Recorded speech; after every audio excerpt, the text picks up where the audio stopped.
আপনার জন্য এবারের প্রশ্ন, আল্লাহু আকবার। আব্বাসী কোন খলিফা অসংখ্য মসজিদ, মাদ্রাসা, হাসপাতাল, সরাইখানা, অশ্বশালা, বিশ্রামাগার, মহল্লায় মহল্লায় ফকির মিসকিনদের জন্য মেহমানখানা এবং রমাদান মাসে বিনামূল্যে আপ্যায়ন পর্বের ব্যবস্থা করার জন্য প্রসিদ্ধ ছিলেন? এ আর রশিদ বিল্লাহ, বি আল মুস্তানসির বিল্লাহ, সি আল মুক্তাফি লি আমরিল্লাহ, ডি আল মুস্তানজিদ বিল্লাহ। আলহামদুলিল্লাহ, আমি এই প্রশ্নের উত্তরে অপশন হিসেবে বেছে নিচ্ছি অপশন এ আর রশিদ বিল্লাহ। অপশন এ আর রশিদ বিল্লাহ ফ্রিজ করে দিব। ইনশাআল্লাহ। ফ্রিজ করা হোক অপশন এ আর রশিদ বিল্লাহ। আপনি যে উত্তরটি দিয়েছেন আপনার উত্তরটি সঠিক হয়নি। আলহামদুলিল্লাহ আলা কুল্লি হাল।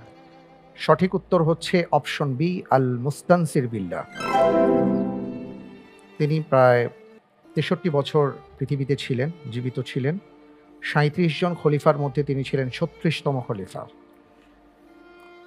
তিনি ১৬ বছর খেলাফতের দায়িত্ব পালন করেছেন এবং এই ১৬ বছরে তিনি এই জাতীয় প্রচুর কাজ করেছেন, যে কারণে মানুষের একটি অগাধ ভালোবাসা ছিল তার উপর। আরও গুরুত্বপূর্ণ বিষয় হলো, যখন মানুষ তাতারিদের ভয়ে কাঁপত তখন সেই বাহিনীকে তিনি পরাজিত করেছিলেন।